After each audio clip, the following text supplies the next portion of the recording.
So guys आज हम लोग बात करने वाले हैं ऑटो टीटीएस के अंदर जो है एक नया अपडेट आया है जिसके तहत अब जो है कुछ समस्याएं लोगों को होती थी उसका सलूशन किया गया है और एक नया मोड यहाँ पर स्पेशली जोड़ा गया है। बिगेस्ट अपडेट तो ये है, जैसे अभी तक आप लोगों को क्या है मिक्स्ड मोड मिलता था है ना लैंग्वेज डिटेक्शन के लिए, तो अभी यहाँ पर एक और मल्टीलिंगुअल मोड जोड़ा गया है।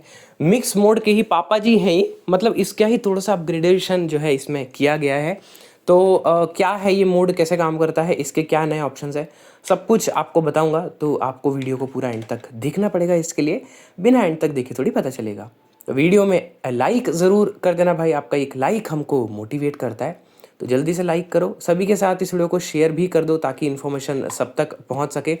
चैनल को सब्सक्राइब करके बेल आइकन को ऑल पर सेट कर लो, ऐसी ही वीडियोस आपके लिए यहाँ पर आती रहेंगी।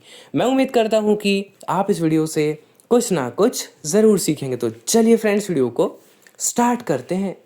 सो गाइस यहाँ पर हम लोगों ने ऑटो टीटीएस को ओपन किया हुआ है, यहाँ पर मोड्स टैब में हम लोग हैं, तो देखते हैं, स्वाइप करते हैं। Splits text into Latin and non-Latin segments. Detects and reads each by the most appropriate language. This mode is designed for mixed script text combining a Latin-based language with a non-Latin language, e.g. English. ये तो भाई पहले से ही था, क्या इतना ध्यान लगा के सुन रहे हो, नया मोड थोड़ी है। Selected. Mixed mode. ठीक है, मिक्स मोड तक था, अब आगे सुनते हैं।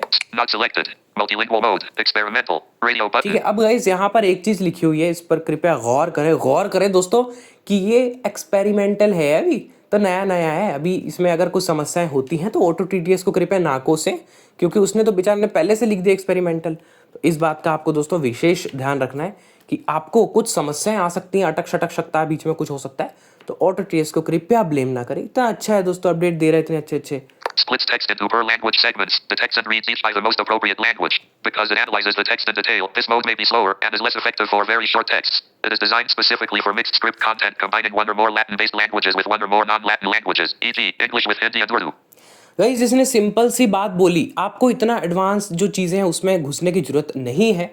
ये सिंपल बोल रहा है कि यहाँ पर ये क्या करेगा कि पर लैंग्वेज के हिसाब से जो भी आपने लैंग्वेजेस यहाँ पर सिलेक्ट की होंगी, एक एक लैंग्वेज जो है अच्छे से देखी जाएगी, आपका जो पूरा टेक्स्ट है उसको डीपली एनालाइज किया जाएगा कि क्या है, और उसके आधार पर वो जो है आपका ट्रांसक्रिप्शन होगा, मतलब ट्रांसक्रिप्शन नहीं डिटेक्शन होगा, मतलब जो चीज़ जिस लैंग्वेज को जिस वॉइस को बोलनी है वही बोलेगी, है ना। अब यहाँ पर इसमें एक चीज़ साफ लिखी है कि ये मोड उन लोगों के लिए अच्छा नहीं है जो कि बहुत ज़्यादा शॉर्ट टेक्स्ट पढ़ते हैं, ठीक है, क्योंकि शॉर्ट टेक्स्ट जितना होगा उतनी ही स्विचिंग उसमें होगी, बट ज़्यादा स्विचिंग के लिए ये मोड अभी नहीं है ना। यहाँ पर जो है लॉन्ग टेक्स्ट के लिए यूज़फुल बनाया गया है, और लॉन्ग टेक्स्ट में भी जहाँ पर वन से ज़्यादा आपकी नॉन लैटिन लैंग्वेज होगा। इस लैटिन क्या होता है, लैटिन का मतलब एक स्क्रिप्ट है लैटिन, ठीक है, जैसे देवनागरी है हिंदी के लिए, है ना, पंजाबी के लिए गुरमुखी है ना। तो लैटिन इंग्लिश की जितनी भी भाषाएं हैं ऑलमोस्ट लैटिन स्क्रिप्ट को फॉलो करती हैं। तो नॉन लैटिन जो टेक्स्ट होता है, मतलब इंग्लिश से हट के एक तरह से आप बोल सकते हो, वैसे लैटिन स्क्रिप्ट और भी भाषाएं फॉलो करती हैं, बट अपन देसी भाषा में इंग्लिश के अलावा जो लैंग्वेजेस इसके अंदर होंगी, है ना, एक से ज़्यादा, तो उनको ये इजीली डिटेक्ट कर पाएगा, और जिस आवाज़ में जो भी आपको सुनना है वो सुना पाएगा टेक्स्ट के उसमें। तो सिंपल सा ये इसका मीनिंग है, एडवांस में आपको नहीं घुसना है। मतलब मिक्स मोड भी सेम काम करता है, बट उसमें यदि कोई कमियां थी तो वो इसमें सुधारी गई है, इतना सही इसका मतलब है, और कुछ नहीं है, ठीक है, और कुछ नहीं है दोस्तों। Mode settings. ठीक है, मोड सेटिंग्स देखते हैं अपन। Preferred language for Latin text. अब यहाँ पर ये चीज़ पहले भी थी, लैटिन टेक्स्ट के लिए कौन सी लैंग्वेज रखनी है, इसको तो इंग्लिश ही रखना, Drop down menu. और नॉन लैटिन के लिए हिंदी रख लेना। नॉन लैटिन के लिए वो रखना जो आप दूसरी मोस्ट प्रिफर्ड लैंग्वेज करते हो। अगर आप मराठी यूज़ करते हो तो मराठी रख लेना, पंजाबी यूज़ करते हो तो पंजाबी रख लेना, हिंदी यूज़ करते हो तो हिंदी रख लेना, ठीक है। Drop down menu. Hindi. Hin. Select language for reading numbers. अब गाइज यहाँ पर ये कुछ नए फीचर्स इसमें जुड़े हैं। Select language for reading numbers, ठीक है, नंबर जो आप लोग रीड करवाते हो वो कौन सी भाषा में रीड हो। Drop down menu. Auto language. Auto language है, यहाँ पर देखिए क्या क्या ऑप्शंस है। Not ticked. Primary language. Primary language मतलब इंग्लिश होगी आपकी, Not ticked. Secondary language. Secondary language आपकी जो भी होगी Stop. वो। अब इसमें ऐसा ऑप्शन नहीं दिया कि आप सारी भाषाओं में से सिलेक्ट कर सको, सिर्फ प्राइमरी और सेकेंडरी है। प्राइमरी से मतलब आपका इंग्लिश है, और सेकेंडरी से मतलब जो भी नॉन लैटिन में आपने सिलेक्ट करी हुई है उससे है। तो ऑब्वियसली इसको आप जो है ना Not ticked. Primary language. Primary language कर दो। तो अब क्या होगा ना, पहले अब क्या दिक्कत होती थी इसमें, जैसे कोई बहुत बड़ा हिंदी टेक्स्ट है तो उसमें अगर नंबर आते थे ना, 1 2 3, तो वो भी आपका हिंदी में पढ़ देता था, बट अब वो इंग्लिश में पढ़ेगा। तो ये एक बेहतरीन चीज़ हो गई है। Select language for reading punctuations. अब ये भी बहुत अच्छी चीज़ है, जो पंक्चुएशंस है वो कौन सी भाषा में रीड हो। अब इसको भी मेरे हिसाब से आपको इंग्लिश ही रखना चाहिए, है ना, क्योंकि हिंदी में पढ़ता तो है नहीं वो प्रश्नवाचक चिन्ह, ना एक्सप्रेशन आते हैं हिंदी की किसी भी वॉइस में। इंग्लिश में एटलीस्ट एलोक्वेंस एक्सप्रेशन तो देता है, हाउ आर यू, ऐसे बोलता तो है। वो हिंदी वाली तो क्या हाल है, बस रुक जाएगी बीच में, पता ना चलता भैया कौन सा पंक्चुएशन है कौन सा नहीं। तो इसके लिए भी यहाँ पर आप जो है प्राइमरी कर देना, Not ticked. Primary language. ठीक है। तो दोस्तों ये सब इफेक्टिव बनाएंगे आपके ऑटो टीटीएस के यूज़ को, ये जो नए नए फीचर्स आए हैं ना।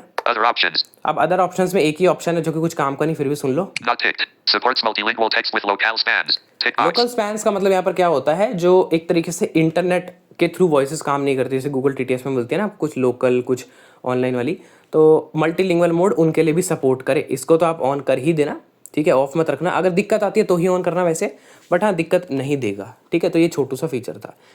अब गाइस कुछ लोगों को क्या यहाँ पर समस्या हुई है ऑटो टीटीएस अपडेट करने के बाद, कि उनका जो है ना जो वॉल्यूम स्ट्रीम है वो एक्सेसिबिलिटी वॉल्यूम से हटकर मीडिया वॉल्यूम हो गया था।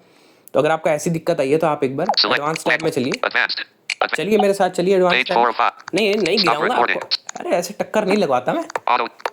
Advanced synthesis. यहाँ पर एक ऑप्शन है On certain device. Not ticked. Strip audio attribute. Keep alive mode. Strip attributes, Strip audio attributes when sending synthesis ठीक request. है, इसको ऑन कर देना। Keep alive mode. Keep alive mode, Not ticked. On certain devices, the system may terminate active voice synthesis sessions. Enabling this option prevents interruption. ठीक है, इसको भी on कर देना। तो ये ऑप्शंस आपको बस 2 ऑन कर देने हैं एडवांस सेटिंग से, यदि आपको समस्या Stop. आती है। अगर नहीं आती तो इसमें से कुछ भी ऑन मत करना। तो भाई ये जो है ऑटो टीटीएस के अंदर जो है कुछ नए फीचर्स आए थे मुख्य रूप से, जो मैंने आपको बता दिए। बाकी आपको इनमें से कौन सा फीचर अच्छा लगा कमेंट करके बताना। वीडियो अगर आपको अच्छी लगी तो लाइक कर देना, सभी के साथ शेयर कर देना, चैनल को सब्सक्राइब करके बेल आइकन को ऑल पर सेट कर लो। ऐसी ही वीडियोज़ आपके लिए यहाँ पर आती रहेंगी। ये वीडियो देखने के लिए आपका बहुत बहुत धन्यवाद। मिलते हैं किसी नेक्स्ट वीडियो में, तब तक के लिए बाय बाय।